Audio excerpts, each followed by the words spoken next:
จะเอามาว่านี่ยังเป็นบงอยู่แม่นบ่ดักเด้เนาะมันตายแล้วบ่นี่หรือมันยังสิเป็นบ่นี่นะตายเลยตายแล้วสบายดีสุสบายดีจะเห็นอย่างนี้สิขวดเขาแก่ถือดักเด้จะไปหาวันนี่บ่หรือว่ามื้อเช้าอ้าวบงก็กินได้บ่กินได้จะเอามามื้อเช้านี่ยังบ่ได้เป็นบ่ดักแด้นี่เอาทุกคนตอนนี้2 เทื่อเลยไปมื้อนี้เนาะแสดงว่าตอนนี้ฮากามาบ่โอ้วันหนึ่งน้องไปหาดักแด้คันสิขายน่าสิได้100,000นี่เนาะได้หลายทุกคนดักแด้บานเฮาเอิ้นดักแด้สาวลาวมากินบงเลยทุกคน อันนี้น้องก็สิควรกินดักแด้ก่อนบงก็กินงั้นถ้าว่าน้ำลาวว่าตีงก็กินบ่กินบ่ปิงใครสิกินปิงโยบงก็เธอเจ้ากินคนละย่านแล้วย่านเธอเจ้าแล้วเดี๋ยวนี้ได้วุ้นบงขุนมันออกแล้วเขาเห็นในกระตานะผมไต่ออกเลยผมทางบนอันนั้นค้างไว้เนาะมื้ออื่นซอยก็เป็นดักแด้โอ้เอาตัวบงเป็นๆเลยทุกคนมื้อสาคนบ่กล้ากินค่อยเห็นเดี๋ยวนี้คือจะตอนมันเป็นบงนี่ข่อยย่านเด้บ่กล้ากินเลยป่ะ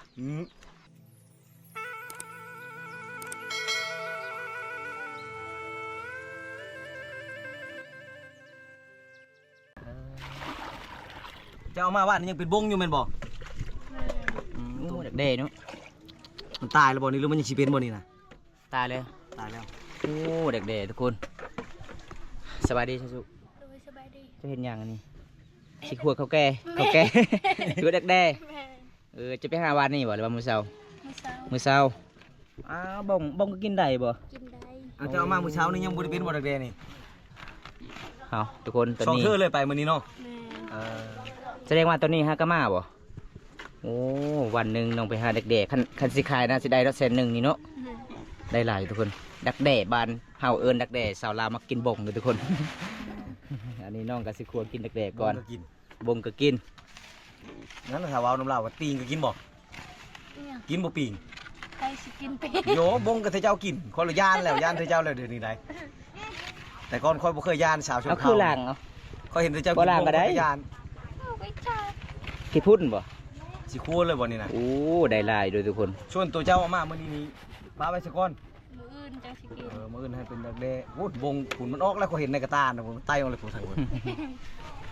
อันนั้นค้างไว้เนาะมื้ออื่นซอยก็เป็นดักแด้โอ้เอาตัวบงเป็นๆเลยทุกคนมื้อสาดบางคนมักก็คั่วกินบงก็ได้ก็ขอยานนี่ชาวชุกเอ้ยข่อยบ่กล้ากินน้ำเจ้าดิเจ้ากล้ากินบ่บุญตาอันนี้นะอันนี้มันเป็นดักแด้แล้วในเจ้ากินได้บ่กินได้โอ้ข่อยบ่กล้ากินข่อยเห็นเดี๋ยวนี้คือจะตอนมันเป็นบงนี่ข่อยยานดิบ่กล้ากินเลยป่ะข่อยมักที่สุดแซ่บกินเฮ้ยแค่ถามอยู่นั่นน่ะตามข่อยยอมเอาอยู่แต่บ่ยา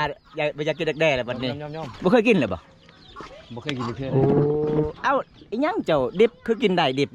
นะบ่ยานบัดกุ้งดิบก็บ่กินคันเรื่องปลาซีนบ่ปลานี่กินเป็นโต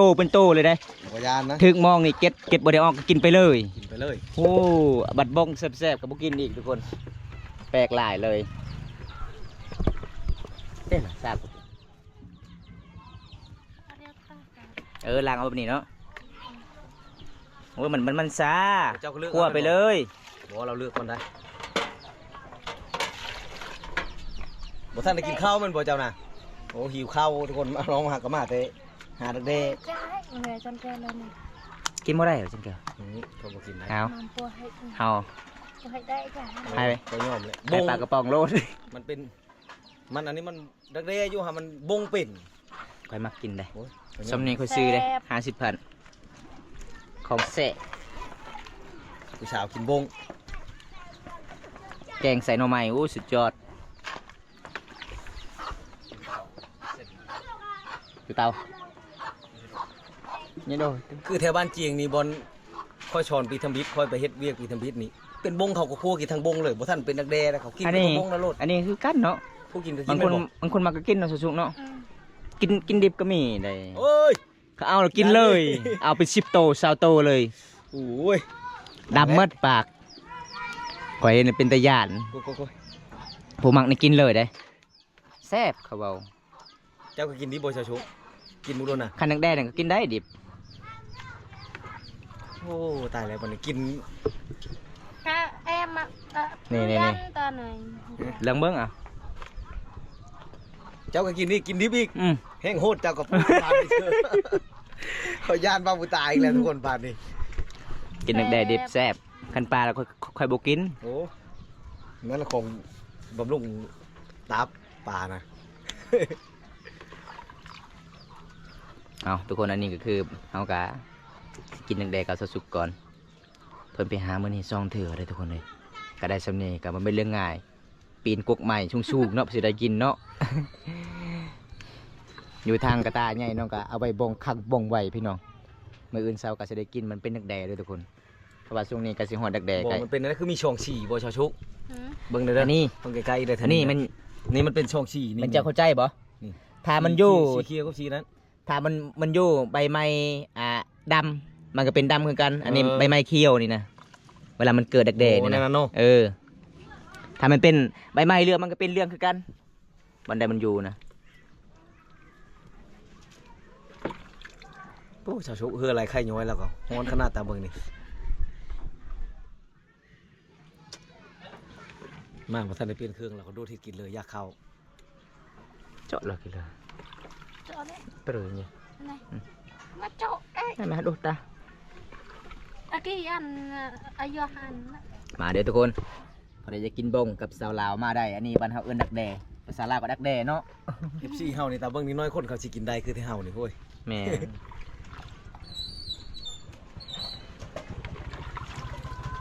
คือบาวตาเป็นของมักเลยนี่แสบหลาย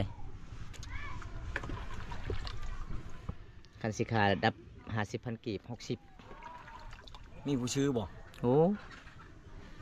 มันเป็นนักเรียนอะไรแนวนี้เนาะ อืม บ่เฮาก็กินคือกันคันว่าเฮาบ่ฮู้จักว่ามันหยังเป็นนะอันนี้เฮาเห็นครั้งแน่เลย ครั้งแรก บ ก็ ตา จะเห็นนี่ค่ะครั้งแรกไหม เห็นกับตาเลยเห็นแต่โดนแล้วคันบ่เคยเห็นว่ามันหยังว่าเขาเอามานี่คันว่าทำบิด เบิ้งทีมงานเฮานี่ กิกัเนาะ โหดอยู่ได้เอาไหมดิบเลยบ่นี่เห็นบ่ กินนี่ที่ทางนาการ เออ โอ้ mới xa cái tay ถ้ากินลายๆแควเจ้าเรื่องเลยเด้เจ้าทู ชื่อที่กลืนข้างในบ่ อ้าวยำข้างใน โอ้ยตายเลย แซ่บแซ่บแซ่บ โอ้เจ้าว่าค่อยกินปลาดิบบอกเจ้าให้กว้างโคตรก็ค่อยอีกบาทนี่ แซ่บ mới cha lon hả โอ้ยบ่กินได้บ่กิน มันจะมีของดีบ่จะกินบ่ได้ ชุนี่คั่วชุกค่อยก็ยังบ่กิน อันไหนเบิ่งเกริงจะเลย ยอมแล้ว เบิ่งเกริงเว้ยเดี๋ยวไหน อันนี้บ่แม่นกินตั้งแต่ต้นกินบงอันนี้ cô hãy tay cha thì rồi พ่อเจ้าก็บ่กินเนาะแม่กินบ่ kín mi ta phò ai phò coi bộ kín ขอลาวขยองก็บ่กินปลาขยอง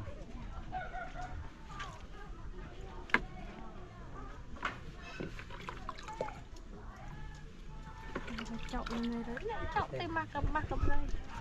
cha mà cầm đây thì cha đi cha anh em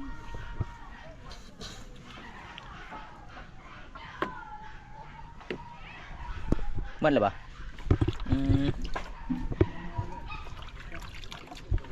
เวลาเจ้าคั่วนี่เจ้าใส่หยังไง xài khổ búa ใส่เกลือเป็นนัวโอ้แล้วก็ใส่น้ำมวกอีก คิดว่าเราสิไปเลยเราบ่ได้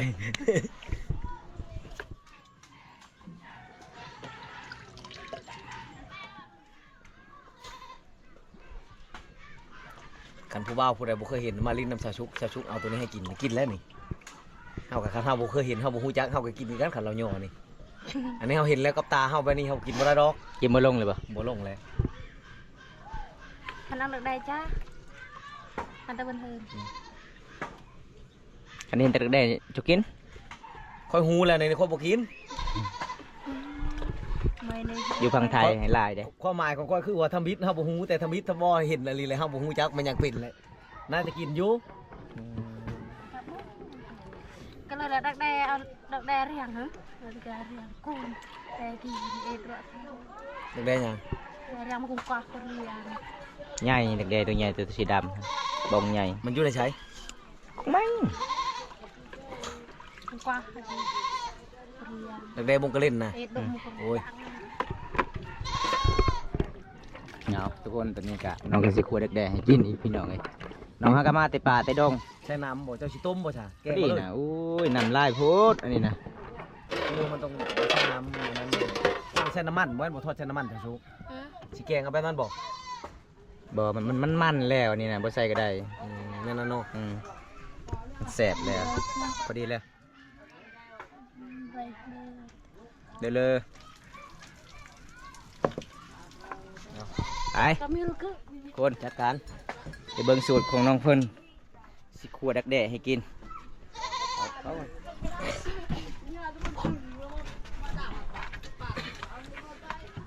เมื่อยเนาะฮอดเฮือนฮอดซาดแล้วก็สิคั่วอีกหาแต่ป่าแต่ดงเวลาสาวลาวเคยชนบทบางคนเอิ้นว่าสาวลาวกินบ้งบางคนก็เอิ้นว่าสาวลาวกินของป่าของดงอันนี้คือเป็นดักแด้ทุกคน พอกินบงข้างนี้เลยชาวชุกเอ้ยเจ้านี่พอยันผู้บ่าวบ่มักเจ้าแล้วบานนี่ได้เขาเห็น มั นี่ กกะยาแหละ แต่ว่าผู้ชาวนี่กินบง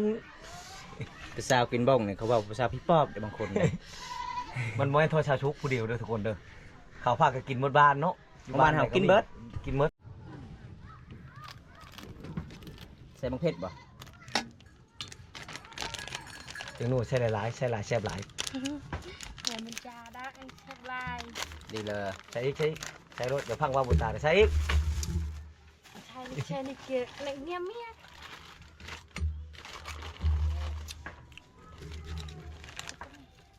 ใช่หลายๆเกลือก็ใช่ใช่เครื่องถุง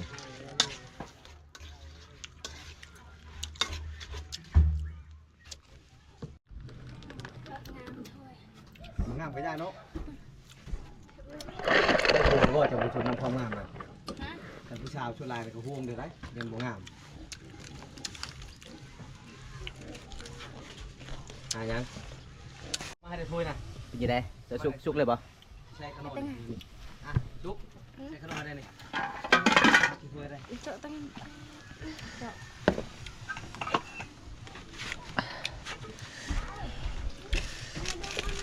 ป่าทุกคนหน้าตาเป็นแบบนี้เลยทุกคนนี่ดักแด้เห็นบ่น่าสิอร่อยเลยทุกคนเป็นยังไงสุกเลยบ่สุกโอ้ประมาณ3-4 นาทีเนาะนี่สูตรของเพิ่นยกหม้อออกจากเตาไผ่บ่คือบ้านเก่งบ้านตะลิงผู้สาวอดวนเพิ่นจับไปเลยหมอโทนหอนจับได้จับเลยไผ่จับเลยโอ้มีของดีสุดๆนี่ยัง มันเดินกระเป๋าไป นี่เดี๋ยวทุกคนหน้าตาเป็นแบบนี้เลยทุกคนเห็นบ่หลังจากมันสุกแล้วมันเป็นแบบนี้น้ำลายเนาะอืม ลายกระแซบ มาเด้อทุกคนเลยกินลงเบิงฝีมือสุกๆกินบ้งกับแดกไม่เด็ดเลยอันนั้น และแล้วมีดเหลือพาเลยเอาพวกเอาเพลียพาเลย ตั้งเอาอีเดอร์ เอาจะกินข้าวนั่นแหละ เอาทุกคนตอนนี้น้องสาวสุกเพิ่นกะสี แต่งกัน5 ย่อมข้างใน เก่งดักเดะคอยเลยคือว่าน้องขวานน้องสิเก่งเอาเด้อทุกคนดีบ่เฮ็ดหยังจะเด็ดตลอดในมือเจ้าล่ะแสดงว่ามือเจ้านี่คมเลยเนาะ เห็นบ่ทุกคนสูตรของเพิ่นนี่เพิ่นบ่ได้ล้างมือเลยเวลาเฮ็ดแจ่วนี่มีผักอีหยังต่างๆเด็ดไปเลยเอาตอนนี้น้องก็สิย่อพาเข้าให้ทีมงานเฮามาเยี่ยมมาหยามบรรยากาศยังแรงทุกคนมีติ๊บข้าวใหญ่ๆเด้ไปมื้อใดก็ใจดีมื้อนั้นเนาะทุกคนสาวลาวคนนี้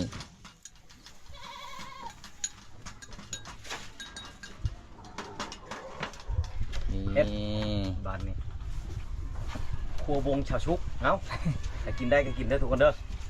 ยังติดเข่าเจ้าคือใหญ่แท้อ๋อเอาอันนี้เป็นลำล้างมือเกี่ยวชนบทสาวลาวหลายๆคนต้องแบบนี้เวลากินข้าวกินน้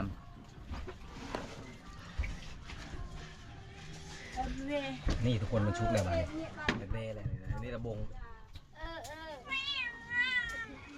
กินกับข้าวข้างในเนาะชาวชุก จ้า ำFC เนี่ย มาเด้อสิทุกคน กินบงน้ำกัน เด้อ กินบงน้ำกัน มันบงดักแด้ บงนะ